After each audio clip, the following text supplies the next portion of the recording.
दुनिया की सबसे खतरनाक तरीन जो गोली है ना, वो है जिसका अभी आपने नाम लिया। जो लोग दो गोलियां ऐसे ऐसे खाते हैं जिसका अंदाजा नहीं। लोगों के यहाँ पे ना इनर हार्ट वो बात अपील करती है कि हमें फितरत और नेचर की तरफ जाना पड़ेगा, बैक टू नेचर होना पड़ेगा। जितनी चीजें फ्रिज के अंदर गल सड़ रही हैं, जो मसले पैदा हो रहे हैं, तो सबसे ज्यादा आपके फ्रिज में उन चीजों में हो रहे हैं। आप कोई चीज फ्रिज में निकाल के आप उसको किसी माइक्रोस्कोप के नीचे जरा व्यू तो करें, आपको पता चल जाए कि क्या कुछ है। आटा गूंद के कहाँ पड़ा है। जिस अल्लाह ने मुझे और आपको पैदा किया, जिस नेचर को बनाया, उसने वो चाहता है कि आप उसी तरह से रहो। कोई भी अगर ये बात सोचता है कि जी फलां फलां फलां फलां बीमारियां लाइलाज हैं, सारी उम्र दवाइयां खानी है, तो पहले उसको अपना ईमान दुरुस्त कर लेना चाहिए। कि पिछले साल 2024 के अंदर सिर्फ राइजिक नाम की दवाई जो है वो फिर 8 अरब की पाकिस्तानी खरीद के ना खा जाते। 5 अरब इंसान जो है वो एच पैलोरी का शिकार हो चुके हुए हैं due to digestive disorder is a mental disorder. इन सारी चीजों का बेहतरीन इलाज मौजूद है। लेकिन वहां दूसरी साइड पे देख लें, कोई नींद की गोलियां ले रहा है। क्या वजह है कि लोग तिब्बे नबवी पे जो है, बेसिकली ये तो एक नेचुरल चीज है, ठीक है, इस पे ट्रस्ट किए बगैर जो है वो अंग्रेजी अद्वयात के करीब जो है वो ज्यादा अट्रैक्ट हो जाते हैं। इसलिए हो जाते हैं। देखिए ना, आपका सर दर्द होगा तो क्या करेंगे? डेफिनेटली मैं तो सबसे पहले पेनाडोल लूंगी। आज जो पाकिस्तान में बैन हुए 7 साल हो गए हुए, ये पता है आपको? अच्छा, बैन हुए हुए 7 साल हो गए। बैन हुए हुए 7 साल हो गए हुए, लेकिन और नॉर्मली हर जगह मिल रही है। अभी तो पिछले दिनों ट्रंप ने भी ऐलान कर दिया था, उसने भी कह दिया अमेरिका में एक स्पीच करते, उसने कहा जी ये पेनाडोल पैरासिटामोल बैन करो इसको। अच्छा जी। तो बात ये है कि दुनिया की सबसे खतरनाक तरीन जो गोली है ना, वो है जिसका अभी आपने नाम लिया। जो लोग दो गोलियां ऐसे ऐसे खाते हैं जिसका अंदाजा नहीं। बंटेस की तरह। हाँ, बंटेस की तरह खाते हैं, बल्कि हर एक के पर्स में मौजूद होती है, हर वक्त होती है। इवन आप किसी वो ठेला टाइप जो होटल होते हैं ना छोटे से, हाँ जी जी जी बिल्कुल, वो क्या कहते हैं उसको, ढाबा टाइप जो है, उसपे भी आप रुकेंगे ना। अगर आप खोखा में जो होटल बना हुआ उसपे भी, तो वो उसको कहीं ना कि लोग अक्सर रुक के कहते हैं ना अच्छी सी चाय बना दो यार, मेरे सर दर्द हो रही। तो वो पता है आगे से क्या कहते हैं? वो कहते हैं भाजी ये 2 गोलियां पहले पैनाडोल तो खाओ ना, तो मैं ਤੁਹਾਨੂੰ ਚਾਹ ਦਾ एक कप दे रहे हो, बस तुसी हुणे ठीक हो जाए। तो वो सारा काम का गलत है।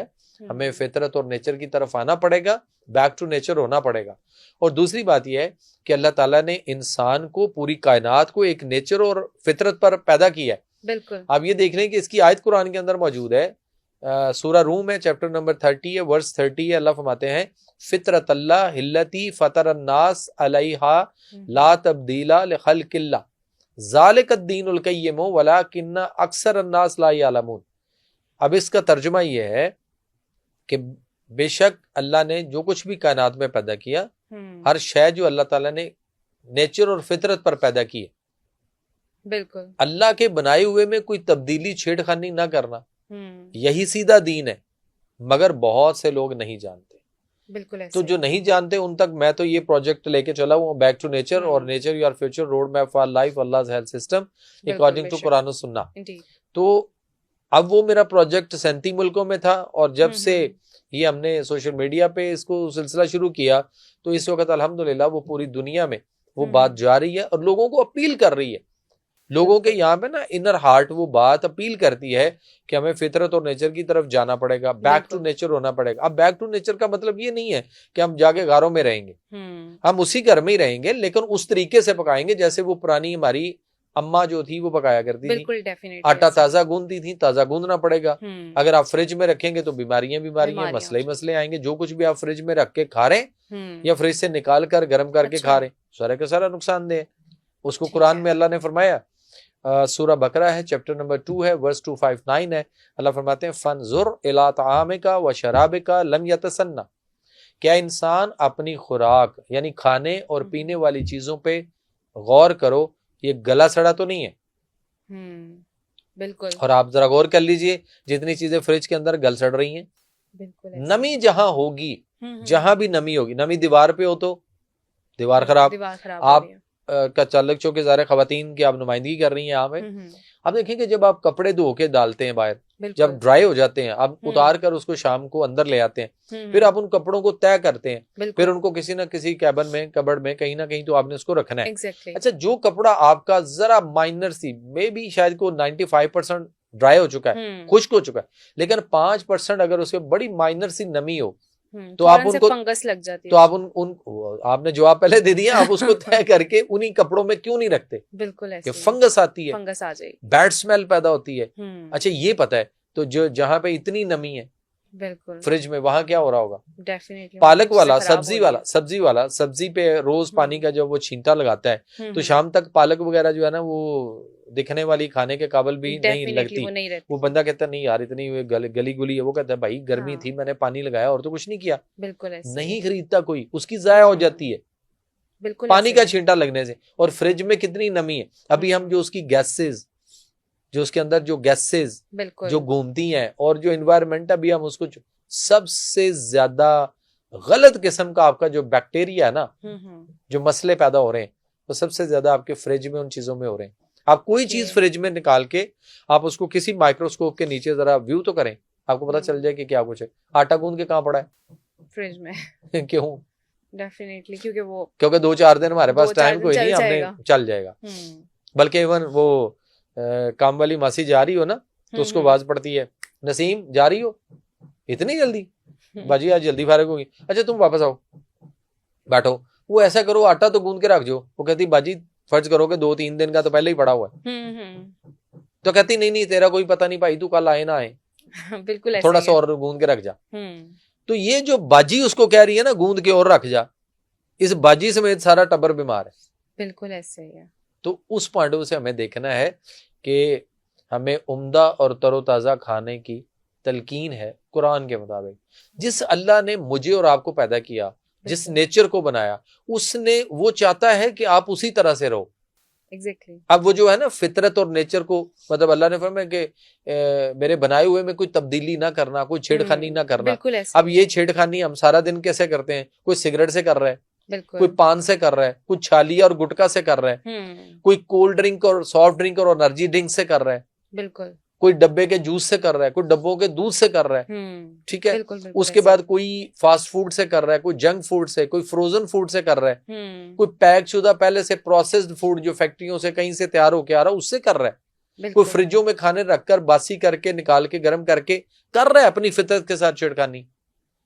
अब जरा इन्हीं सारों से ये पूछ लेते हैं, ये पानी है, ठीक है, ये चलें आसान सी बात है, ये मेरी गाड़ी का रिमोट है, इसको मैं इसमें ऐसे करके यूं एक दफा भी नहीं करूंगा, जितनी मर्जी स्पीड से ऐसे करूं, मैं क्यों करूंगा? अगर मैं करूं तो क्या होगा? इसका डेफिनेटली खराब, रिमोट खराब हो जाएगा। ये जो इतनी कौम हमें मोबाइल पे सोकर देख रही होगी, इनसे मैं कहता हूँ सारों को अपना मोबाइल बहुत प्यारा है, बिल्कुल, ठीक है। इस मोबाइल को पकड़ें और इसको इसी तरह से स्पीड से जितना मर्जी है, पानी बाल्टी में हो टब में हो, आप इसको ऐसे करके यूं एक दफा करके देखें, कोई करेगा? कोई भी नहीं करेगा। क्यों? खराब हो जाएगा। तो जो मैंने अभी कहा कि हम अपनी फितरत के साथ सारा दिन क्या कर रहे हैं, फिर तो फिर बीमारियां नहीं आएंगी। फिर बीमार कौन कर रहा है? हम अपने आप को खुद कर रहे हैं। बिल्कुल ऐसा ही है। अल्लाह बीमार नहीं करता। आप ये देख लीजिए कुरान के अंदर आए थे, वा इज़ा मरिस्तु फहुवा यशफीन, और जब मैं बीमार होता हूं तो वो अल्लाह मुझे शफा देता है। बिल्कुल ऐसे। और आज कोई भी अगर ये बात सोचता है कि जी फलां फलां फलां फलां बीमारियां लाइलाज है, सारी उम्र दवाइयां खानी है, तो पहले उसको अपना ईमान दुरुस्त कर लेना चाहिए। बिल्कुल। फिर उसके बाद आ जाते हैं कि हदीस से मौजूद है आप सल्लल्लाहु अलैहि वसल्लम की कि इस काले दाने में यानी कलवंजी में मासवाए मौत और बुढ़ापे की हर बीमारी की शफा है। फिर और कई सारी ऐसी हदीसें हैं कि अल्लाह ने कोई मर्ज नहीं उतारा लेकिन हर बीमारी की शफा 70 दुआएं नाजिल फरमाई। अब इन हदीसों को भी यार आप जुटला रहे हो और फिर कहते हो हम वाले जी, हम डॉक्टर हैं, मसीहा हैं और हम ठीक कर देंगे। मुझे कौम की समझ नहीं आती। कौम, मेरे पास जो पेशेंट आते हैं मैं उससे पूछता हूँ कि आपको कितने साल लग गए? कहते 15 साल हो गए जी। तो मैंने कहा डॉक्टर ने क्या कहा था? कहते डॉक्टर ने कहा था इसका इलाज कोई नहीं। तो मैं कहा फिर 15 साल आप उसके पास क्या करते रहे? डेफिनेटली। फिर आप उससे दवाइयां भी लेते रहे। कहते वो कहता है इसका इलाज कोई नहीं, लेकिन वो जो लेकिन के बाद वाली बात है, जब इलाज कोई नहीं तो लेकिन के बाद फिर वहां पे आप क्यों बैठे? वो कहता है उसने कहा था लेकिन आपको सारी उम्र ये दवाइयां खानी पड़ेंगी। तो इसका मतलब है वो आपको दवाइयों पे लगा रहा है। बिल्कुल ऐसे ही। तो एक चीज मैं भी पूछता होता हूँ ना फिर कि आप उसी डॉक्टर को बोलें कि सर आपसे 2-4 साल से, 5 साल से, 10 साल से, 15-20 साल से आपकी लिखी हुई दवाइयां तो हमने खा के देख ली, बिल्कुल, फिर आप कहते हो कि इस कंपनी की, अच्छा मैं दूसरी कंपनी बदल देता हूँ, फिर मैं तीसरी कंपनी कर देता हूँ। तो भाई ये जितनी दवाइयां खिलाई सर, इससे तो फर्क नहीं पड़ा। बिल्कुल। अब आप ऐसा करें, जितने पैसे आपने लेने हैं ले लो, लेकिन कोई दवाई खुद बना के दो। तो क्या ये बना सकता है? बिल्कुल भी नहीं, इसको तो बनानी भी नहीं आती, ऐसे ही इसने कभी बनती नहीं देखी, बनाना तो दूर की बात है, इसको ये भी नहीं पता ये बनती कैसे है, उसको ये भी नहीं पढ़ाया जाता। बिल्कुल ऐसे ही है। तो फिर उसको कौन बताता है? उसको मेडिकल रैप, यानी जब आप किसी भी पास जाए ना, तो वो कितने मेडिकल रैप हैं जो सारा दिन घूम फिर रहे हैं। अगर ये मेडिकल रैप वाली जो प्रैक्टिस है ये बाय लॉज गलत है, ये होनी ही नहीं चाहिए। क्यों मेडिकल रैप जाए कंपनियों के? और अगर ये ना जा रहे होते तो मैं आपको बड़ी वाज़ेह बात करता हूं कि पिछले साल 2024 के अंदर सिर्फ राइजिक नाम की दवाई जो है वो फिर 8 अरब की पाकिस्तानी खरीद के ना खा जाते। अच्छा, 8 अरब की मैदे की एक दवाई राइजिक, जो कि ठीक नहीं करती, ठीक भी नहीं करती, ठीक नहीं करती है, बिल्कुल ऐसे ही है। लेकिन इस प्यारे, ये मेरी जो कौम है इतनी मासूम है, इतनी सादा है कि ये 8 अरब की, जो कहते हैं हम बहुत गरीब हैं, गुर्बत की लकीर से नीचे हैं, हमारे पास तो वसाइल ही कुछ नहीं, हमारे पास पैसे ही कोई नहीं, हम क्या करें, मुल्क कैसे तरक्की करेगा? 8 अरब की पाकिस्तानियों ने खाई है, बिल्कुल ऐसे ही, एक दवाई सिर्फ मैदे की। और उन्हें ये नहीं पता कि अब वो मैदे के मरीज नहीं रहे, जिसको 2-4 हफ्ते हो गए हुए ना मैदे के कोई मसले को, जी, तो उसके बाद अगर उसका एच पेलोरी टेस्ट नहीं हुआ, या उसने नहीं करवाया, या उसने नहीं देखा, या किसी ऐसे मालिज को नहीं मिला जो इन चीजों को समझता हो, तो फिर वो सारी उम्र मैदे का मरीज नहीं है, वो एच पेलोरी तक चला गया हुआ है। और एच पेलोरी जो है वो इस वक्त हेलिकोबैक्टर पेलोरी इसका पूरा नाम है, और पूरी दुनिया में इस वक्त जो है अकॉर्डिंग टू WHO जो रिपोर्ट है उसके मुताबिक दुनिया में 8 अरब इंसान है, ठीक है, और 8 अरब में आपको हेडलाइन देने लगा हूं, 5 अरब इंसान जो है वो एच पेलोरी का शिकार हो चुके हुए हैं।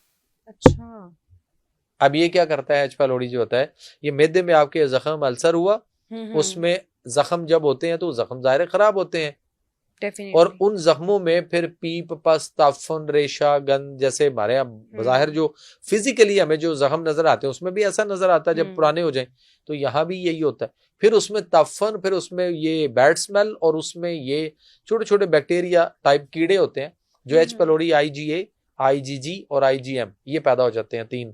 अच्छा, ये आपकी खाई हुई खुराक में मिक्सअप होते हैं, मैदे से निकलते हैं, जिगर में आ जाते हैं, जिगर से मेटाबोलाइज होने के बाद जब खुराक खून में शामिल होती है तो ये खून में शामिल होते हैं, यहाँ से दिमाग की तरफ आते हैं, नर्वस सिस्टम पे इफेक्ट करते हैं, and due to digestive disorder is a mental disorder. फिर आपके डिप्रेशन आ रहा है, स्ट्रेस, टेंशन, एंजाइटी हो रही है, उसके बाद शिज़ोफ्रेनिया और कई सारे ऐसे मसले जिसमें वो कहता है जी ये आधा पागल हो गया हुआ है, वो खुद बैठा बैठा बातें करता है अपने आप से, वो डरता बहुत है, खौफ बहुत है उसमें, यानी उसके अलावा उसको गुस्सा, चिड़चिड़ापन, रोना धोना, परेशान, अजीब तरह की सोचें, वहम, तोहमात, ख्यालात, डर, खौफ, घबराहट, घुटन, दिल की धड़कन, पाल्पिटेशन ऑफ हार्ट कम ज्यादा, BP लो हाई के इश्यूज, और वो बार बार हार्ट का समझता है कोई मसला, और वो जाके ECG नहीं इको भी करवाता है, हर टेस्ट नॉर्मल आ रहा होता है, लेकिन फिर भी उसके हाथ में इंड्राल की गोली होती है, जबकि हार्ट तो ठीक है।